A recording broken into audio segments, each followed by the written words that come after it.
First of all good morning sir, good morning ma'am, good morning students. हमारा topic है राकेश झुंझुनवाला।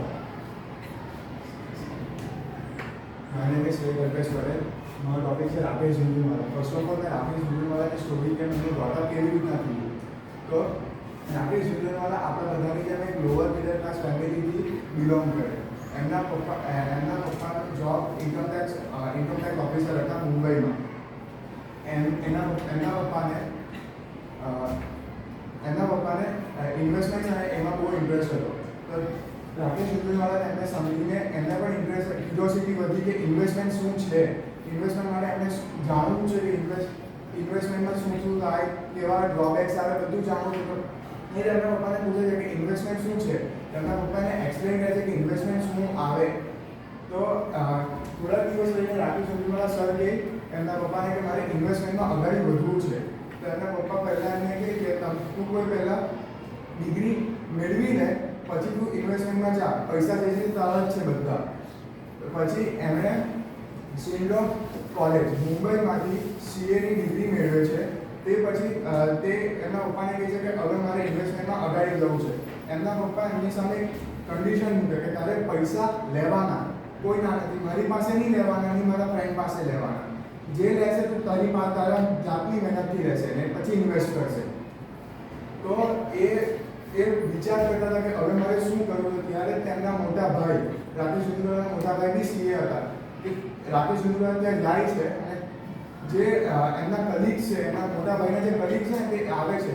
તો તેમને ઇન્વેસ્ટમેન્ટનું બધું કહે કે ઇન્વેસ્ટમેન્ટમાં આવી રીતના મની કેટલું મલ્ટીપ્લાય થાય, મની કેવી રીતના ફરતું હોય ને આપણને કેવી રીતે પ્રોફિટ કરે એ બધું જ જણાવે છે। તેમાંથી એક લેડીને એ આઈડિયા બહુ ગમે છે અને એ 2.50 લાખનું ઇન્વેસ્ટમેન્ટ કરે છે। તે પછી એક સર અંકલ આવે, તેમને પણ એ આઈડિયા ગમે અને એ 5 લાખનું ઇન્વેસ્ટમેન્ટ કરે અને એ ઇન્વેસ્ટમેન્ટ એ ટાટા ટીમાં કરે છે।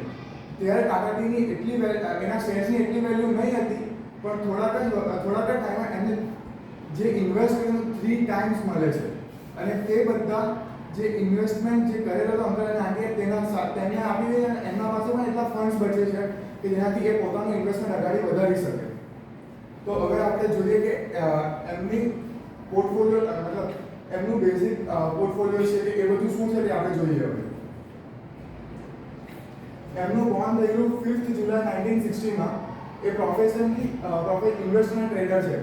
હવે ઇન્વેસ્ટર અને ટ્રેડરમાં ફરક છે। ઇન્વેસ્ટર એટલે કે એવું જે અસેટ્સ ને એ બધું જે લઈને સ્ટોક્સ એ લોંગ ટાઈમ માટે રાખે, અને ટ્રેડર જે હોય તે શોર્ટ ટાઈમમાં એ બધી વસ્તુને વેચી દે। ક્વોલિફિકેશન ચાર્ટર્ડ એકાઉન્ટન્ટ, જેમ મેં તમને કીધું કે ચાર્ટર્ડ એકાઉન્ટન્ટ એમણે ડિગ્રી મેળવેલી હતી એની।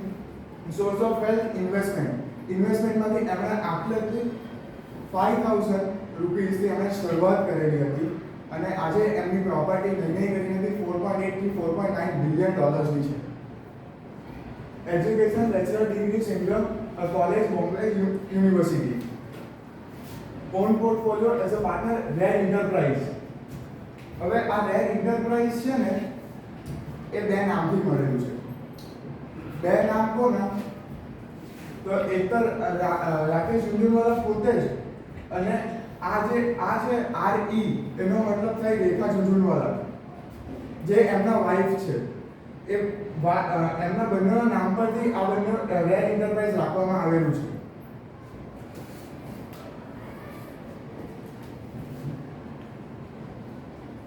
એમની નેટવર્થ આપણે જોઈએ તો $550 ક્રોર્સ છે। ફોર્બ લિસ્ટમાં એમનો રેન્ક 438 બિલિયનર્સમાં આવે। હવે આ ફોર્બ લિસ્ટ જે છે તે બધા બિલિયનર્સને રેન્કિંગ આપે કે જેમનું જેટલું ટર્નઓવર અને એના પ્રમાણે જે આવે તેના પ્રમાણે એમને રેન્કિંગ આપે। તો કોઈને ખબર કે ફર્સ્ટ પર કોણ ચાલે છે અત્યારે? આપણે ઇન્ડિયાનું કોઈ ટોપ 5 માં છે? કોઈને ખબર હોય ટોપ 5 કયા પર ચાલે? ચોથા ફોર્થ પ્લેસ પર। ઇન્ડિયા એક 36 રિચેસ્ટ પર્સનમાંથી આવે, popularly known as big bull. હવે બિગ બુલ એટલે કહેવાય શું સર? એકદમ પરફેક્ટ।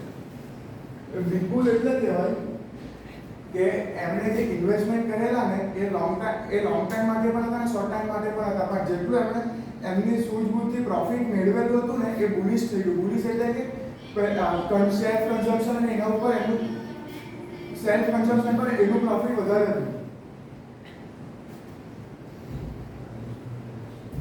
સેલ્ફ કન્ઝમ્પશન પર એમને વધારે ઇન્વેસ્ટ કર્યું કારણ કે ખબર છે કે કોઈ બી મિડલ ક્લાસથી લઈને જે લક્ઝરિયસ લેવિશ લાઈફ જીવતો હોય તે માણસ પણ બેઝિક કોમોડિટીઝ તો લઈને લઈએ જ. એટલે તેમણે એના ઉપર ઇન્વેસ્ટમેન્ટ ચાલુ રાખ્યું અને તેનાથી એમણે આટલું મોટું એમ્પાયર ઊભું કર્યું. હવે ઇન્ડિયન વોરન એડવર્ડ બફેટ એ અમેરિકાના એક ઇન્વેસ્ટર્સ છે. એ એટલા એમનું ઇન્વેસ્ટમેન્ટ નીતિ એટલું ફાઇન છે કે એમની નેટવર્થ $98 બિલિયન ની છે. આ એમની ફેમિલી છે. રાકેશ ઝુંઝુનવાલા, રેખા ઝુંઝુનવાલા, એમની ડોટર નિષ્ઠા ઝુંઝુનવાલા અને એમના 2 સન આર્યમન અને આર્યવીર. રાધા કિશન દમાણી એમના ગુરુ છે. કોઈને ખબર રાધા કિશન દમાણી કોણ છે? ડીમાર્ટના ફાઉન્ડર. હવે ઇકોનોમિક ક્રાઇસિસ આવેલા. ઇકોનોમિક ક્રાઇસિસમાં એવું થયું કે આપણા જે ઇન્ડિયાની જે ઇકોનોમિકલ સ્ટેબિલિટી હતી ને તે ઇનસ્ટેબલ થઈ ગઈ. મતલબ ઇકોનોમિકમાં એટલા પૈસા હતા નહીં કે કોઈ માર્કેટમાં કરી શકે. તો ત્યારે આપણે રાકેશ ઝુંઝુનવાલા સરને કીધેલું કે જેટલા શોર્ટ ટર્મ સ્ટોક્સ છે ને એ બધાને સેલ કરી દે. કારણ કે આ હર્ષદ મહેતા જે સ્કેમ કરેલો હતો ને તેનો ઇમ્પેક્ટ થોડો દેખાવા લાગેલો. ને આ એટલા ઇન્ટેલિજન્ટ પર્સન છે ને કે એમને ખબર પડી ગઈ કે આ ભાઈ સ્કેમ થયો છે એના કારણે આ બધું થતું છે અત્યારે. એટલે એમણે કીધું કે બેઝિક સ્ટોક જે શોર્ટ ટર્મ સ્ટોક છે બધા સોલ્વ કરી દે. ને એમણે સોલ્વ કરીને એમાં એટલું હ્યુજ પ્રોફિટ એમણે મેળવ્યું હતું. એટલે એ એમને ગુરુ માનતા હતા પોતાના. હવે આઉટ ઓફ બોક્સ થોડું જાણશું. Prices of DMart. આ કોઈને ખબર બિગ બજાર પર ટેક ઓવર કર્યું? રિલાયન્સ બિગ બજાર ટેક ઓવર કર્યું છે કારણ કે એમના ઉપર ડેટ અને બહુ બધું વધી ગયું હતું કે એ લોકો પે જ નહીં કરી શકતા હતા બીકોઝ ઓફ ડીમાર્ટે એમની પ્રાઇસ તોડી નાખેલી હતી. જે વસ્તુ રિલાયન્સ અને બિગ બજારમાં જેટલી સસ્તી મળે ને એના કરતાં 4 થી 5 રૂપિયા સસ્તી આપણને ડીમાર્ટમાં પડે. તો જ્યારે એ આ ડીમાર્ટ શરૂ કરવાના હતા મિસ્ટર રાધાકૃષ્ણ દમાણી, તો તે ત્યારે અબ્રોડ હતા. અબ્રોડ એમને છે ને સ્ટોરનું એક્ઝેક્ટ નામ ભૂલી ગયો પણ એ ત્યાં ગયા અને એમણે જોયું કે ત્યાં શું વેચાય અને કસ્ટમર સામાં ઇન્ટરેસ્ટેડ છે. એ કોઈ પ્રોડક્ટ માટે ઇન્ટરેસ્ટેડ નહીં હતા પણ એ જોવાના હતા કે કસ્ટમર સામાં ઇન્ટરેસ્ટ રાખે. તો એમણે પહેલી વસ્તુ નોટિસ કરી કે એ લોકોને બેઝિક કોમોડિટીઝ જોઈએ. ઇલેક્ટ્રોનિકલ વસ્તુ જે હોય ને ઇલેક્ટ્રોનિકલ થિંગ્સ તેમાં એ લોકો એટલો ઇન્ટરેસ્ટ નહીં રાખે કારણ કે એમાં વધારે મોટી દુકાન જોઈએ અને ઇન્વેસ્ટમેન્ટ્સ જોઈએ. તે એટલે એ લોકો જે સર પાછા અહીંયા આવ્યા તો ત્યારે તેમણે ડીમાર્ટ કરીને શરૂ કર્યું. ડીમાર્ટના ડીનો મતલબ દવાણી થાય. તો એમાં એમણે શરૂઆત કરી પણ એમણે બધા ભાવ થોડા ચીપ રાખ્યા કે જેથી કોમન પીપલને પરવડે. પણ એક બિઝનેસ માટે ઓલવેઝ કરું કે પ્રોફિટ તો પહેલા જોઈએ ને આપણે. તો પ્રોફિટ એમને મળતું જ હતું એના પરથી એ શું કરે ડીમાર્ટવાળા દર મહિને ઓર્ડર પ્લેસ કરે, ઓર્ડર મંગાવે દર મહિને ને 10 થી 15 દિવસમાં એ ઓર્ડરનું જે પેમેન્ટ આપી દે. જેમ આપણને સરે કીધેલું હતું કે થોડાક આપણને ટાઈમ આપે કે આટલાથી આટલામાં તું પેમેન્ટ મને આપી દે તો તને આટલા પર્સન્ટ હજુ રિઝનેબલ પડે. યાદ હોય તો કોઈને એ એવી વસ્તુમાં માને અને તેથી તેઓને આજે બધા પ્રાઇસીસ છે તે એકદમ રિઝનેબલમાં કરી નથી અને થોડું પ્રોફિટ એમાં થાય જ. ગમે તે થોડુંક માર્જિન રાખે છે લોકો. ને ફોર એવું છે કે મુંબઈ જેવી જગ્યા છે એકદમ બધા ક્રાઉડ બહુ હોય ત્યાં. તો તે શું કરે 5 કિલોમીટર હોય ને 5 કિલોમીટર કે 6 કિલોમીટર એવા પર આખા ડીમાર્ટના સ્ટોર ઊભા કરે. હવે એ કેમ કરે કે એક ડીમાર્ટના સ્ટોર પર વધારે ભીડ થઈ ગઈ તો પછી લોકો બીજા ડીમાર્ટમાં નહીં જશે, બીજે કશે મોલમાં જશે. એટલે આવી રીતના થોડાક ઇન્ટરવલ્સ પર એ લોકો ડીમાર્ટ એસ્ટાબ્લિશ કર્યું ને તો તેથી અહીંયા ભીડ છે તો કંઈ નહીં આપણે ત્યાં જઈએ. અર્લી ઇન્વેસ્ટમેન્ટ્સ એટલે જ્યારથી અમે શરૂઆત કરેલી ઇન્વેસ્ટમેન્ટની 1985 થી. તો Rakesh જુનજુનવાલા plug into full-time investment soon after completing his education of CA. એમની ઈચ્છા પહેલેથી ઇન્વેસ્ટમેન્ટમાં હતી. એમણે CA પૂરું કર્યું અને ત્યારે જ તેમણે કહી દીધું હતું કે મારે હવે અગાડી આમાં CA માં નહીં જવું પણ મારે ઇન્વેસ્ટમેન્ટનું કરવું છે. He started his career in 1985 when BSE Sensex was at 150. He made his big profit of rupees 0.5 million in 1986. Tata Tea. તમને કીધું Tata Tea. તેમાં એમણે 5 lakhનું પ્રોફિટ થયું હતું. તેમાંથી બી એમણે 5000 શેર્સ પરચેસ કરેલા હતા. એમની ત્યારે પ્રાઇસ હતી 143, which purchased for 43 rupees. એમણે 43 માં પરચેસ કરેલા અને જ્યારે સેલ કર્યા ને તો એની પ્રાઇસ 143 થઈ ગઈ ખાલી 3 મંથની અંદર. Between 1986 and 1989, he earned rupees 20 to 25 lakhs. આવી રીતના ઇન્વેસ્ટમેન્ટ નલ્લા પાડેથી અમે શરૂઆત કરી અને 3 વર્ષમાં જ માત્ર 20 થી 25 લાખનો એમણે પ્રોફિટ અર્ન કર્યું through investments. His first major successful bet was iron mining company સેસાગોવા.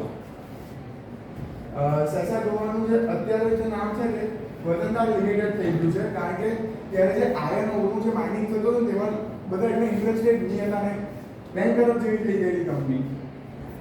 એમણે પોતાનું જેટલું ઇન્વેસ્ટમેન્ટ હતું 1 કરોડનું એ સેસાગોવામાં રાખીને 4 લાખ શેર્સ લીધા હતા. જો સેસાગોવા ડૂબે તો રાકેશ જુનજુનવાલા સર પણ એમાં બેંકરપ્ટ થઈ જાય એવું હતું. પણ એમણે એ રિસ્ક લીધું અને એમાં એમણે 1 કરોડનું ટ્રેડ અને જ્યારે એ સોલ્ડ કર્યા ને ત્યારે એ જે શેર્સ 65 માં હતા તે 150 to 175 માં થઈ ગયા હતા. The price roses to rupees 2200 and he sold some shares. અહીંયા લગી પ્રાઇસ પહોંચી ત્યારે એમણે સોલ્ડ કર્યા પછી પણ થોડાક શેર્સ રાખેલા હતા એમણે પોતાની પાસે.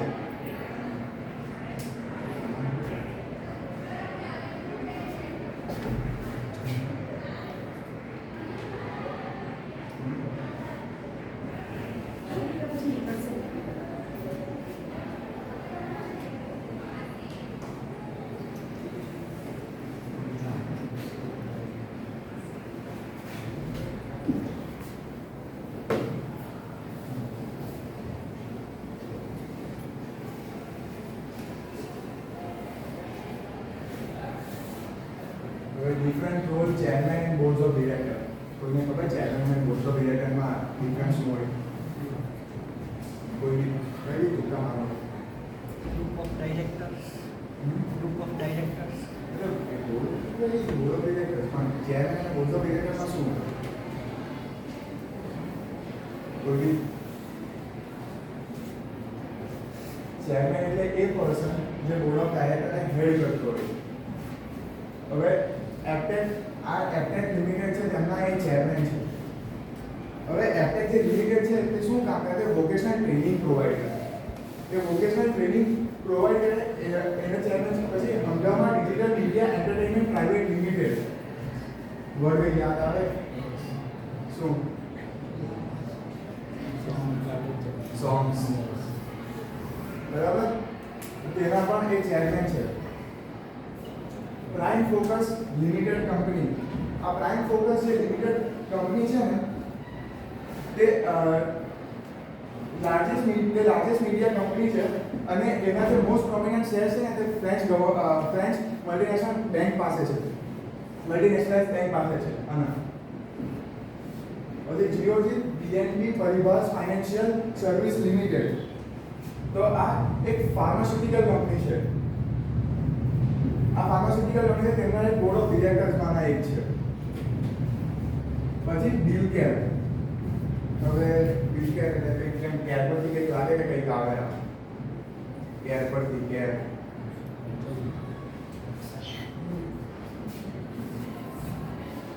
કઈ ક્વેશ્ચન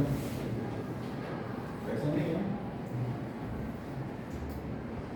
બિલકેર ફેશન છે ને એના ઉપર વર્ક કરે. પ્રાજ ઇન્ડસ્ટ્રી લિમિટેડ છે તે બાયો એનર્જી છે જે આપણે ડાયરેક્ટ લઈને આપણે એને આપણે કન્વર્ટ કરીએ છીએ. તે એનર્જી પર પ્રાજ ઇન્ડસ્ટ્રી લિમિટેડ કામ કરે. પ્રોવો ઇન્ડિયા લિમિટેડ છે તે બાયોટેકનોલોજી પર કામ કરે.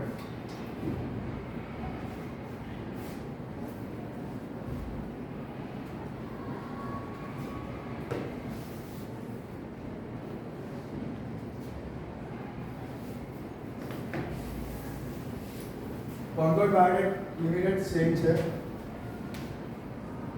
ઇનોવેશન ટેકનોલોજી લિમિટેડ સિરિયસલી કેમ તમને નથી ખબર આમાં શું છે, કારણ કે મને અને એટલી ઇન્ફોર્મેશન મળી જ નથી ગૂગલ પર. Mid day multimedia limited company newspaper publish કરવાનું કામ આ કરે. Nagarjuna construction company limited NCC નામ સાંભળ્યું કોઈ? નામ સાંભળ્યું? શું છે?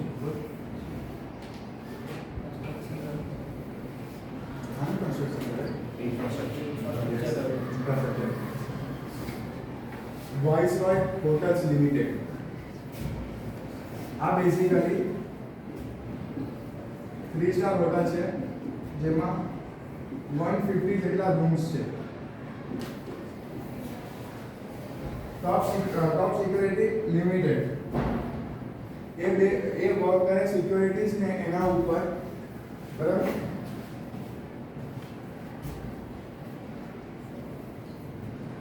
Rakesh Jhunjhunwala stocks and investments.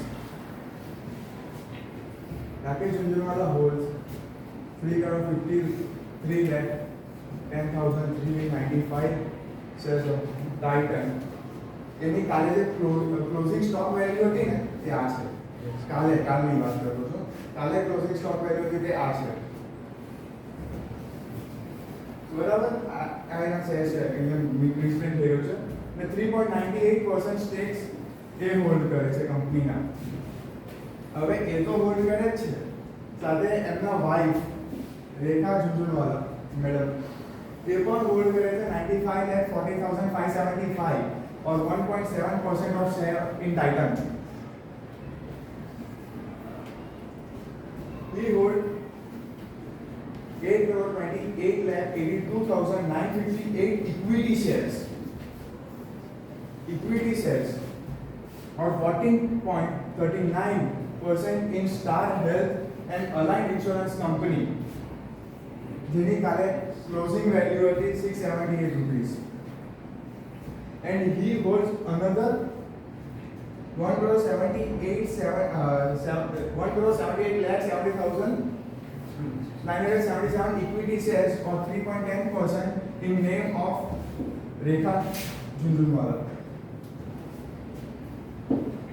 આ જે એમનો જે ઇન્વેસ્ટમેન્ટ છે ઇક્વિટી શેર્સ એટલે એમાં એવું કે ડિસિઝન પાવર જે હોય ને તે શેર હોલ્ડર્સ પાસે પણ હોય. He invested in this newly listed footwear stock through his wife Rekha Jhunjhunwala. Rekha Jhunjhunwala holds 3,91,53,600 Metro Brands. કંપનીનું નામ છે મેટ્રો બ્રાન્ડ્સ. 577 રૂપીસ એને કાલે ક્લોઝિંગ વેલ્યુ હતી, જ્યારે એ પોઝિટિવ આઈ થિંક પોઝિટિવમાં ચાલતો હતો એની ક્લોઝિંગ વેલ્યુ આ હતી કાલે. Shares which is 14.43% of total paid up capital of the company. આટલા પર્સન્ટ જે છે તે એ લોકો હોલ્ડ કરે છે પોતાની પાસે. એટલે કેટલા કરોડ એ લોકોએ સ્ટોક્સ પોતાની પાસે રાખેલા છે, કેટલા લોંગ રનમાં એમને કામ કરશે ને જ્યારે એની વેલ્યુ એ વેચશે ત્યારે કેટલી વેલ્યુ થઈ ગઈ હશે.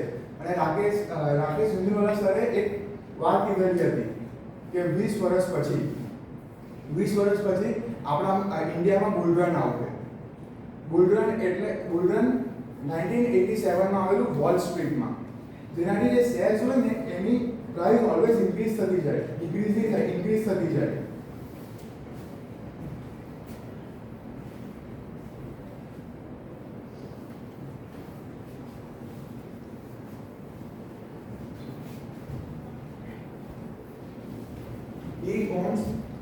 8.62 crore shares of Tata Motors ને કાલે ક્લોઝિંગ વેલ્યુ ની આ હતી 454.25. Ace investor Rakesh Jhunjhunwala owns 40 lakh equity shares in CRISIL. 3,284.35 કાલેની ક્લોઝિંગ વેલ્યુ હતી જે અત્યારે માઇનસમાં ગઈ છે, સમથિંગ અરાઉન્ડ 1.6 ઓર એટલા % માઇનસમાં ગઈ છે. CRISIL એક એવરેજ બેઝ કંપની છે.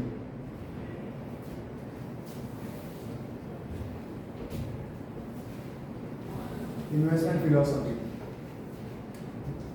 His stock picking strategy. Philosophy એટલે કોને ખબર? કેટલી philosophy નથી ખબર. Fundamentals. પણ strategies એટલે one type of fundamentals જ આપણે એને કહી શકીએ કે એ કયા વિચારોથી એ કોઈ સ્ટોક્સ લેવા હોય તો કયા વિચારોથી એ સ્ટોક્સ લઈ. તો પહેલા તો जॉर्ज सोरोस नाम સાંભળ્યું સર? હા, जॉर्ज सोरोस એક પર્સન છે જેમનું આ જે ઇન્વેસ્ટમેન્ટ એમાં સ્ટ્રેટેજીસ છે, મની સર્ક્યુલેશન છે માર્કેટમાં, પ્રાઇસીસનું સર્ક્યુલેશન છે, એમનામાં એમનું બ્રેન બહુ શાર્પ, એ બહુ શાર્પથી એ કામ કરે.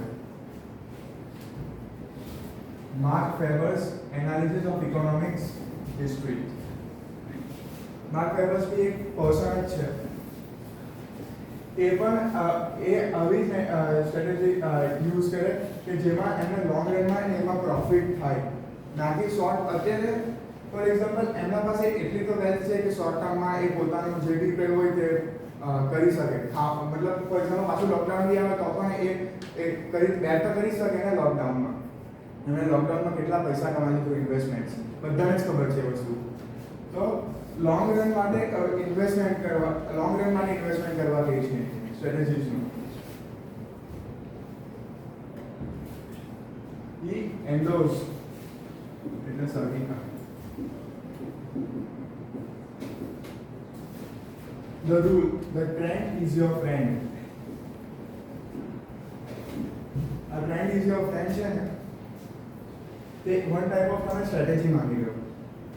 તમે જે કોઈ સ્ટોક્સ લીધા, સ્ટોક્સમાં તમારું પ્રોફિટ થશે કે લોસ થશે એ તમે વેલ એક્સપિરિયન્સ હોય ને તો થોડો ખ્યાલ આવે આપણને કે આ કંપની અત્યારે ડાઉન જતી છે તો ખબર છે કે આનામાં એ તાકાત છે કે પાછી એટલા જ સ્પીડમાં ઉપર આવી જશે.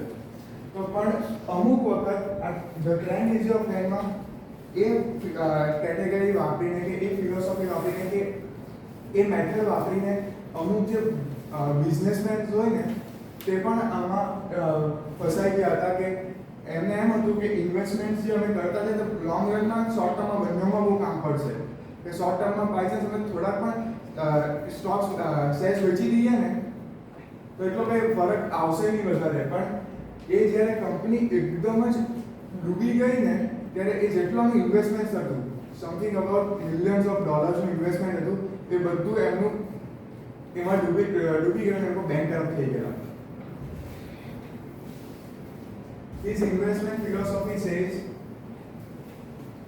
buy right, hold tight. Buy is right એટલે એવી કંપનીમાં બાય કરો કે જે આપણને ખબર છે કે પ્રોફિટ આપશે, ભલે એ અત્યારે લોસમાં ચાલતી હોય પણ આપણને ખબર છે કે એ પ્રોફિટ કરવાની છે ફ્યુચરમાં. એ એવી કંપનીમાં બાય કરો અને હોલ્ડ ટાઈટ, પેશન્સ રાખવા કે તમે ગમે તેટલું પેલું કરો તો તમે પેશન્સ રાખેલા હોય. ફોર એક્ઝામ્પલ તમે કોઈ બી કંપનીમાં શેર્સ ઇન્વેસ્ટ કર્યા અને તમે એમ કે કાલે તેનો ભાવ વધવો જોઈએ એવું તો નહીં થાય, વધીને થોડો ઘણો વધે એનો. એટલે કે પેશન્સ જેટલું રાખશો એટલું તમને શેર્સ પર વધારે તમને રિટર્ન મળશે. He has said that market are temples of capitalism. આપણે કેપિટલિઝમમાં બધા જાણીએ કે મની સર્ક્યુલેશન થાય, આપણે કેવી રીતના આપણે મની સર્ક્યુલેટ કરીએ, પ્રાઇસીસ સર્ક્યુલેટ કરીએ, એઝ વેલ એઝ આપણે એમાં મની કેવી રીતના પાછા રિકવર કરવાના છે, કેવી રીતના આપણે વધારવાના છે by through the investment or any other activities. તો એટલે આપણે કીધું કે market are temples of capitalism. He has said that the markets are the ultimate arbiters.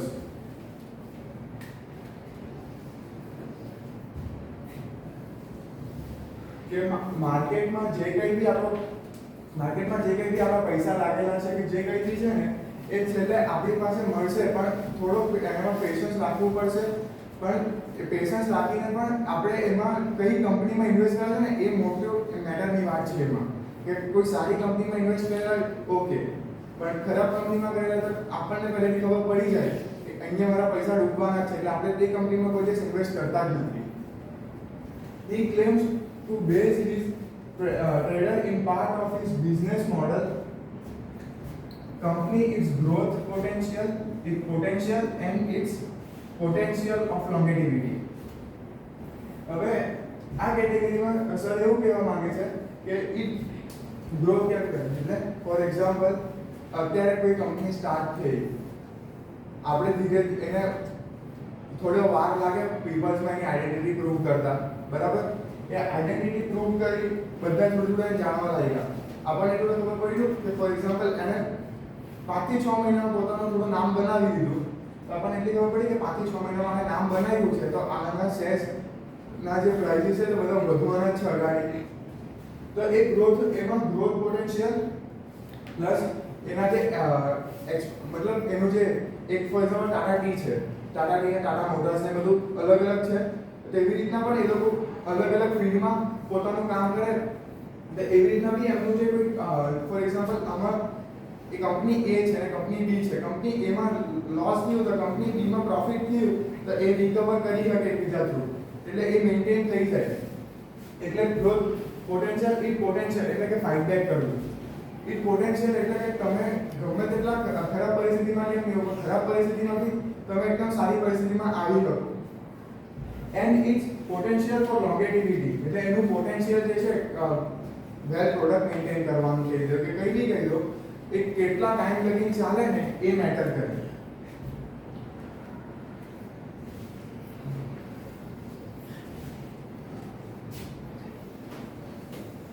He factors in heavily the competitive ability, scalability and management quality for enterprise. He factors થોડો સાંભળવામાં અઘરું લાગે, પણ એ અહીંયા પોતાની વાત કરે છે. જ્યારે એણે ઇન્ટરવ્યૂ આપેલું હતું કે તમારી એબિલિટી અને તમારી સ્કેબિલિટી પણ જોવામાં આવે. હવે સ્કેબિલિટી એટલે કોઈને ખબર સાંભળવા જોઈએ.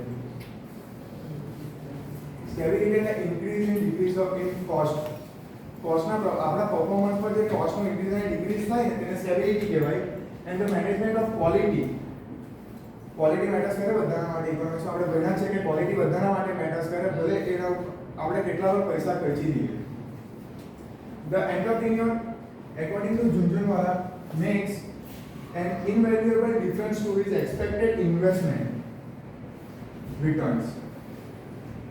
Jhunjhunwala સરના પ્રમાણે એક એન્ટરપ્રિન્યોર એ છે કે જે એનું એક્સપેક્ટેડ ઇન્વેસ્ટમેન્ટ છે એનું રિટર્ન તો પાછો લેશે જ, સાથે અમુક ટાઈમ કોઈ કંપની પોતાને એક્સટર્નલ ફોર એક્ઝામ્પલ તમે કોઈ કંપનીમાં શેર્સ લીધા કે તમે 6 થી 7 વર્ષ શેર્સ છે તમારી પાસે, તો કોઈ કંપની તમને બોનસ આપે.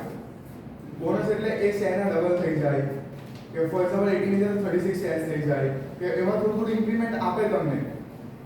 તો તેવી વાત કરે કે આપણે ગમે તેટલા શેર માર્કેટમાં પૈસા નાખેલા હોય, આપણને રિકવર કરતા આવડતું હોય, એના કરતાં વધારે રિકવર કરતા આવડતું હોય, એના કરતાં જે વધારે એક્સ્ટ્રાઓર્ડિનરી રિકવર કરતો હોય તેને એન્ટરપ્રિન્યોર કહેવાય.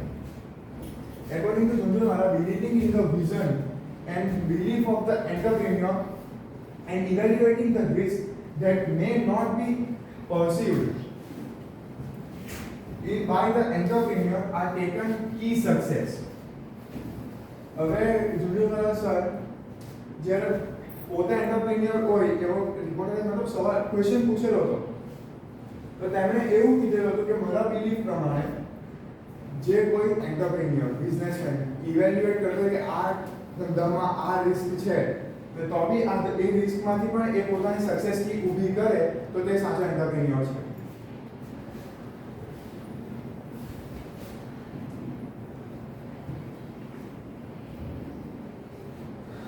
Tips of investments.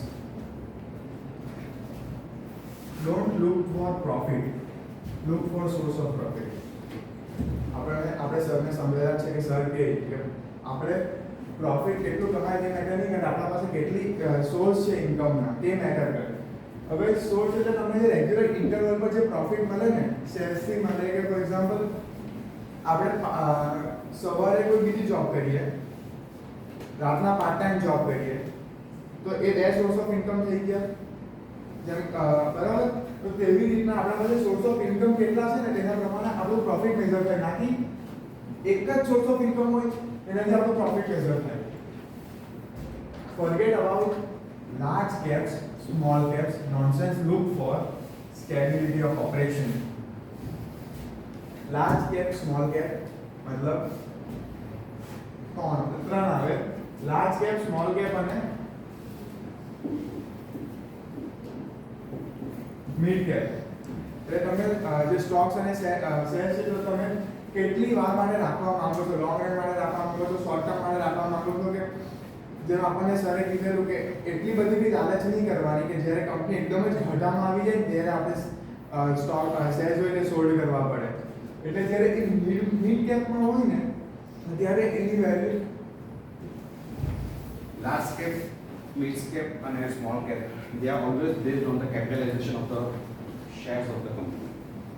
Market capitalization होता है, market value into number of shares. बराबर. For example, Tata Steel છે, State Bank of India છે, એ large scale કહેવાય. જ્યારે Tata Elxsi એ mid cap માં આવે. બરાબર છે.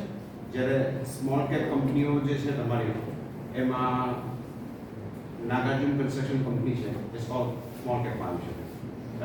એ માર્કેટ કેપ પર ક્લાસિફિકેશન છે, નહીં કે associated with profit. Give time, be patient. શેર્સમાં આપણે ઇન્વેસ્ટ કર્યા પૈસા, મેં તમને જેમ કીધું કે એક દિવસ અઠવાડિયામાં બહુ બધા આપણને થોડુંક ઇન્ક્રીમેન્ટ એમાં મળે, રિટર્ન મળે, બટ એટલું બી ધીરજ નહીં ગુમાવવાની આપણે કે અત્યારે ઇન્વેસ્ટમેન્ટ કાલે ઉઠીને એ આપણે સોલ્વ કરી દઈએ બધું. થોડુંક આપણામાં ધીરજ રાખવાની કે હા આપણને ખબર છે કે એ આપણને લોંગ ટર્મ માટે કદાચ થોડા એક મહિના એટલે કે ફોર એક્ઝામ્પલ 1.5 મંથ રહીને આપણને કામ લાગવાના જ છે, કે એ આવવાનું જ છે increment. Invest in a business that you can understand. આ તો બધાને જ ખબર છે કે જે બિઝનેસમાં આપણને ચાર્જ ડૂબતી હોય તેમાં આપણે ડૂબાડીએ, બાકી કોઈમાં નહીં ડૂબાડીએ. Don't get carried away by the short term aberration. Short ટર્મના લાલચમાં કોઈ દિવસ એમાં ખેંચાઈ નહીં જવું કે અત્યારે તમને કોઈ કંપની કહે કે અમે તમને આટલા અઠવાડિયામાં આટલા પૈસા તમને રિટર્ન કરશું કે આપી દઈશું એમ, તો તેમાં નહીં પડવાનું. કારણ કે આપણને ખબર છે કે એ કંપની ગમે ત્યારે ફ્રોડ બી નીકળે, કાં તો પછી આપણા પૈસા જે આપણા લાગ્યા એટલે ડૂબી પણ જાય. Don't look for મલ્ટીબેગર્સ.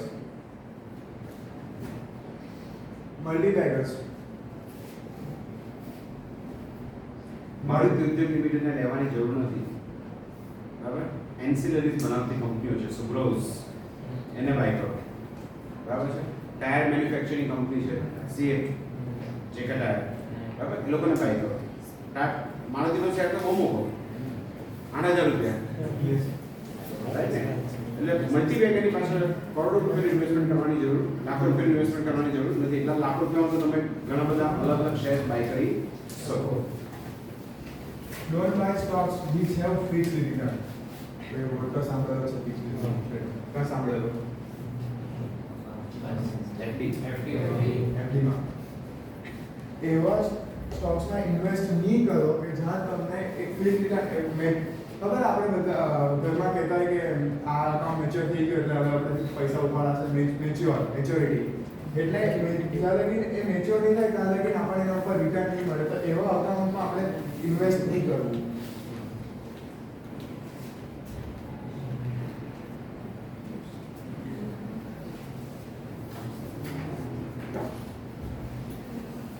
Conclusion. Defining incorporating an appropriate amount of risk within your investment. તમને પહેલા જે બિઝનેસમાં તમે સ્ટાર્ટ કરો તે બિઝનેસનું તમે પેલું શું કે પ્લાનિંગ કરી લો કે આમાં આટલા રિસ્ક છે, આમાંથી આટલું પ્રોફિટ મેં કરી લઈશ. એટલે એના પહેલા આપણે એ ડિફાઇન કરી લેવાનું અને સાથે સાથે એમાં ઇન્વેસ્ટમેન્ટ થોડું કરતું જવાનું. રિસ્ક તો આપણને પહેલેથી ખબર પડી જાય, પણ જે ઇન્વેસ્ટમેન્ટ હોય ને તે ધીરે ધીરે થતા વધારે મોટા થાય. એ આપણને લોંગ રનમાં બહુ યુઝફુલ છે. પણ આપણે અહીંયા આ એક પણ ભૂલ થઈ આ રિસ્કમાં કે એક રિસ્કને આપણે નહીં જોયો કે છોડો આ શું કરવાનું. એ નાનું રિસ્ક બી આપણને આપણા ઇન્વેસ્ટમેન્ટ માટે એ બહુ ખરાબ કહેવાય, આપણા પૈસા એ ડૂબાડી શકે. Capturing as much as market return as possible given your risk tolerance. Risk tolerance એટલે જે તમને પહેલેથી બિઝનેસમાં ખબર છે કે આ મારું રિસ્ક છે ને તમારું રિસ્ક આવી ગયું ઇવેન્ચ્યુઅલી, તો તમે એને ઓવરકમ કરીને કેટલું માર્કેટ પાછું રિટર્ન તમે કરી શકો, કેટલું માર્કેટમાંથી તમે વેલ્યુ કરી શકો પોતાની, તેના ઉપર ફોકસ કરવા ગઈ છે. Minimising cost that might otherwise detract from your return. જે કોસ્ટ છે આપણી કોસ્ટ ઓફ પ્રોડક્શન તેને થોડું નોમિનલ મતલબ રિડ્યુસ કરવા માંડો કે જેથી આપણા જે પ્રોફિટ છે ને તેમાંથી એક કોસ્ટ નહીં નીકળી જાય. એટલે પ્રોફિટ આપણને મળે, સારું મળે, જે મળતું તેના કરતાં વધારે મળે, અને જે કોસ્ટ પ્રાઇસ જે છે આપણી તે થોડી ઘટી જાય એના કરતાં. ને બીજી વસ્તુ આનાથી એક વસ્તુ એ ખબર પડે કે કોસ્ટ તમે ઘટે તો તમે એના જે એમઆરપી હોય એ ઘટાડી શકો પ્રોડક્ટની, જેથી પીપલ જે હોય તે તમારા પ્રોડક્ટ બાજુ વધારે એટ્રેક્ટ થાય. Periodically rebalance your portfolio according to these guidelines. Spending your life or time purchasing your life interest rather than trying to predict, react everything market fluctuation. એટલે તમારી પાસે જે પોર્ટફોલિયોઝ આવે બધા શેર્સના તે જો કે એમાં કેવી રીતે એ લોકો પોતાના બધા રિટર્ન બધા કે ડિવિડન્ડ છે એ બધું કેવી રીતે આપતા છે બધું જોવું પહેલા, ને પછી તમે પરસ્યુ કરો કે એ વસ્તુ કે હવે અમને આ કંપનીમાં મારથી ઇન્વેસ્ટ થતું છે કારણ કે એમાંથી મને પૈસા મારા રિટર્ન થવાના છે. કારણ એમાં એ નહીં જોયા કરો કે તમને કેટલું માર્કેટમાં ફ્લક્ચ્યુએશન થશે કે પ્રેડિક્ટ કરો, પ્રેડિક્શન કરવાનું. સ્ટોક માર્કેટમાં પ્રેડિક્શન થાય ને એ કરવું જ પડે તો આપણને પ્રોફિટ અને લોસમાં ખબર પડે. Thank you.